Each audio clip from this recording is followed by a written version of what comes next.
Selamat petang sahabat hororku, selamat datang di Spooky Dusk. Di sini aku akan menemani waktu petang kalian dengan menceritakan cerita-cerita horor dan aneh yang terinspirasi dari kisah nyata. Jadi, tanpa berbasa-basi lagi, mari kita mulai dengan cerita pertama kita yang berjudul Cicak.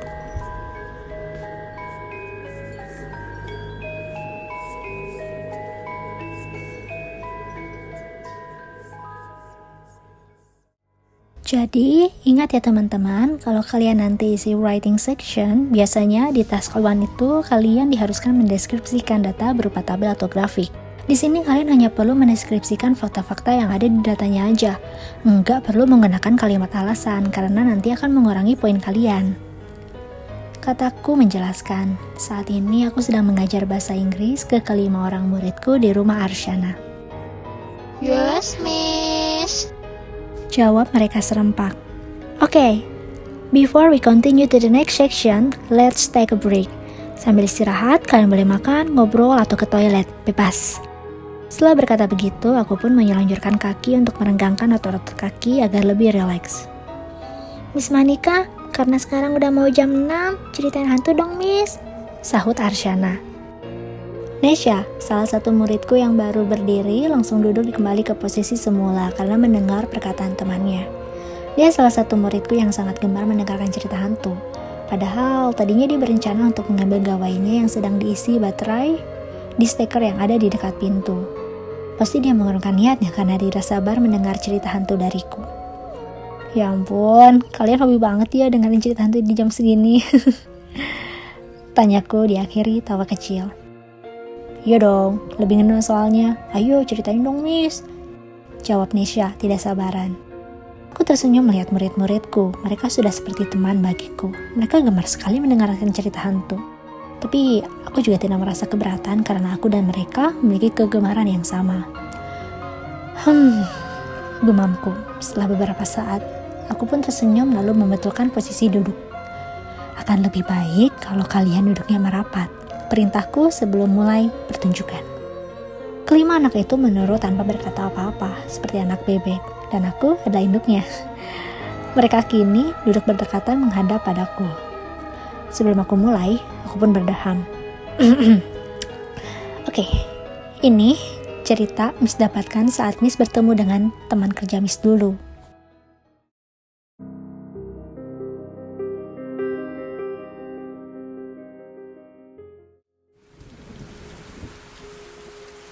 Kisah ini terjadi pada tahun 2014 lalu yang menimpa pada salah satu mahasiswa universitas ternama di kota Bandung. Hujan deras yang sedari sore mengguyur kota Bandung membuat udara menjadi terasa sangat dingin. Apalagi ketika hari sudah memasuki gelap, suasana kampus yang biasanya ribut dan hangat yang diisi oleh mahasiswa dan warga kampus lainnya berubah drastis menjadi gelap, sepi, dan mencekam. Giandra, seorang mahasiswa yang sedang menempuh pendidikan magister di kampus ini, sedang menggerutu dalam hati karena ingin pulang untuk menghangatkan dirinya di atas kasur yang berbalut selimut yang nyaman di kamarnya. Namun apa daya, tugas yang diembankan Profesor Juniadi padanya menuntutnya untuk diam di ruangan profesor itu hingga dia menyelesaikan tugasnya. Dia tidak bisa menunda pekerjaannya karena Profesor Juniadi meminta agar tugas ini selesai besok sebelum jam istirahat. Sedangkan besok, dia memiliki jadwal yang padat untuk mengisi kelas untuk mahasiswa S1. Padahal Profesor Juniadi sendiri sudah pulang 1 jam yang lalu. Mungkin sekarang beliau sudah sampai rumahnya dan disambut oleh anak istrinya. Ya, beginilah resiko menjadi seorang asisten profesor. Profesor diibaratkan seorang bos atau atasan di kantor. Dia yang sebagai bawahan hanya bisa menurut dan menunaikan tugasnya. Giandra menghembuskan nafasnya dengan perlahan untuk mengembalikan lagi semangatnya. Ini merupakan jalan yang harus dia lalui demi mencapai tujuannya menjadi seorang dosen di universitas favorit ini. Tubuhnya terasa dingin, padahal AC di ruangan ini sudah dimatikan sedari sore. Dia melihat jam di jam tangannya. Sekarang sudah pukul 9 malam. Pantas saja udaranya terasa sangat dingin. Sudah hampir larut ternyata. Dia tipe yang tidak kuat terhadap udara dingin. Dia pun memutuskan untuk mengambil jaket di dalam mobilnya. Dia bangkit lalu berjalan menuju pintu. Setelah dia berada di luar ruangan, dia lalu mengunci pintu ruang kerja Profesor Juniadi itu. Sebelum dia melangkahkan kakinya, dia melihat koridor di depan matanya. Koridor yang biasa dilaluinya jadi terasa mencekam dan menyeramkan di malam hari. Dia jadi ragu, haruskah dia urungkan niatnya mengambil jaket di dalam mobil? Tapi pekerjaannya mengharuskan dia diam di kampus mungkin sampai 1 atau 2 jam ke depan. Dia tidak punya pilihan lain. Dia mengangguk, memantapkan dirinya untuk bersikap berani. Dia pun melangkahkan kakinya. Entah kenapa di saat seperti ini, lampu-lampu yang ada di sepanjang koridor ini terasa redup. Tenang, dia mencoba menenangkan hatinya. Tinggal beberapa meter lagi menuju lift. Tapi dia merasa langkah kakinya sangat lambat. Perasaan seperti ada sepasang mata yang memperhatikannya, serta seseorang yang mengikutinya di belakang mengusik hatinya. Untungnya, dia sudah bisa melihat pintu lift di depan sana. Dia pun mencoba melangkah secepat mungkin dan hap! Akhirnya dia berdiri di depan pintu lift, dia tekan tombol lift dan pintu lift pun terbuka. Dia segera masuk ke dalam lift. Sebelum pintu lift menutup, dia melihat koridor yang tadi dilaluinya itu. Sepi, hening, menyeramkan. Dia penasaran, apakah di lantai itu dia hanya sendirian atau masih ada beberapa orang lagi yang diam di sana.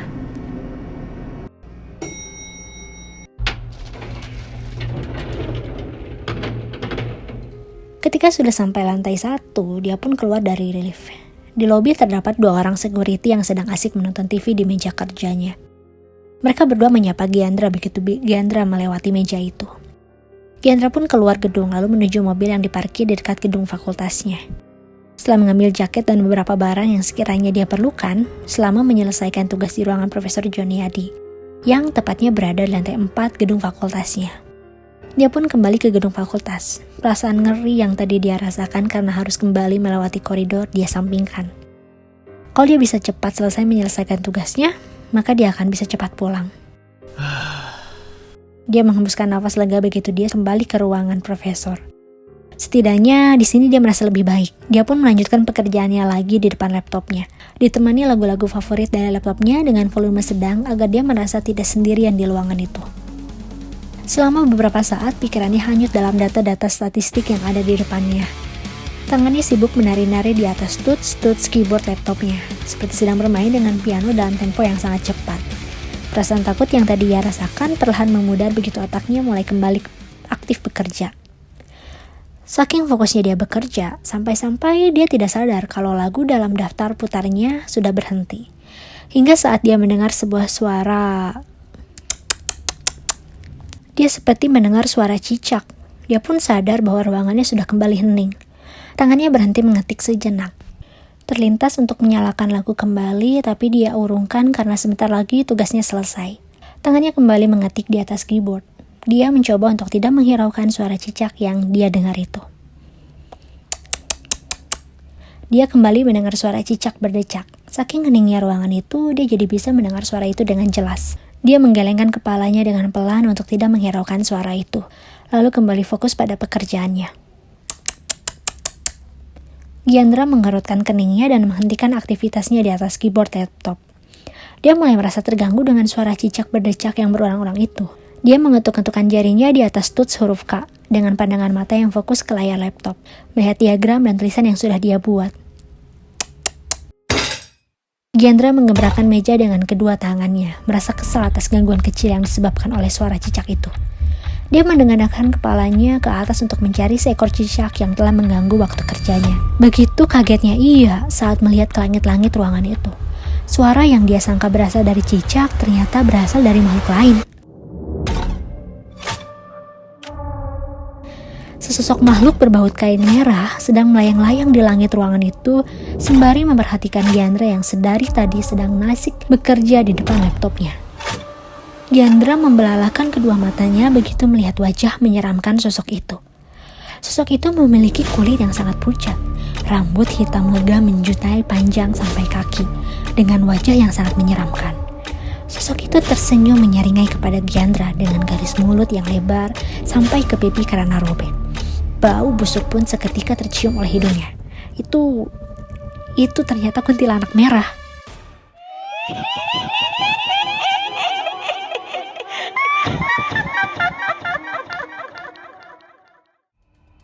Makhluk Makhluk itu mengeluarkan suara tawa khas yang menyeramkan dan membuat bulu kuduk di sekujur tubuhnya berdiri. Tatapan matanya tajam menyeruak menciupkan nyalinya. Gyandra terdiam mematung melihat sosok itu. Dia sungguh ingin beralih keluar meninggalkan ruangan itu. Persetan dengan tugas yang diembankan padanya. Dia sudah tidak peduli lagi. Tapi sialnya, tubuhnya tidak bisa ia gerakan. Seperti tertahan oleh sesuatu. Pada saat seperti ini, sulit baginya untuk mengucapkan doa-doa yang dia ketahui. Lidahnya juga terasa seperti terhalang oleh sesuatu. Keringat dingin mulai mengucur dari pelipisnya. Makhluk itu melenggak-lenggokkan tubuhnya dengan lincah, seperti senang karena telah melahap ketakutan yang dirasakan Gyandra. Sesuatu yang ditakutkan Gyandra pun terjadi. Dengan perlahan, makhluk itu terbang melayang menghampirinya. Badannya bergetar hebat melihat penampakan yang begitu menyeramkan ini. Makhluk itu mengeluarkan suara seperti cicak lagi. Tatapannya yang tajam dengan warna hitam di sekeliling matanya memerhatikan Gyandra dalam jarak yang dekat. Kulit wajahnya sungguh pucat. Makhluk itu masih tersenyum lebar menyeringai. Kepala makhluk itu bergerak ke kiri dan kanan sambil menjulurkan lidahnya yang panjang kepada Gyandra. Pada saat ini, Gyandra pun tidak sadarkan diri.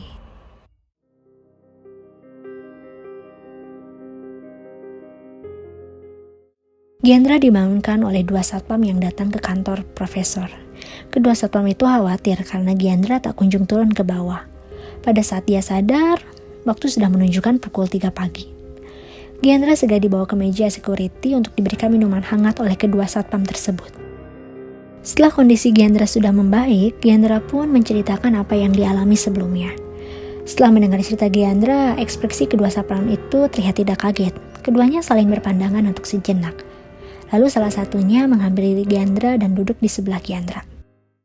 Pak Gyandra sepertinya belum tahu bahwa di gedung ini ada sebuah peraturan yang tidak tertulis, terutama di lantai 4. Bahwa sebaiknya kita jangan berdiam diri di lantai 4 melebihi pukul 10 malam, karena takutnya Sendeng nampakin diri. Gyandra diam tertegun setelah mendengar jawaban dari petugas satpam yang duduk di sampingnya. Dia juga mendapatkan fakta bahwa dia orang terakhir yang diam sendirian di lantai 4. Benar-benar sendirian. Dia belum pernah mendengar isu seperti itu di lingkungan departemennya. Tidak ada seorang pun yang memberitahukan hal itu. Pantas saja, untuk yang pertama kali baginya berada di kantor Profesor Junyadi hingga larut malam, dia langsung mengalami kejadian menyeramkan ini. Ini tentu memberikan dia pelajaran bahwa dia tidak akan berdiam diri sampai malam di gedung fakultasnya. Tidak akan pernah lagi.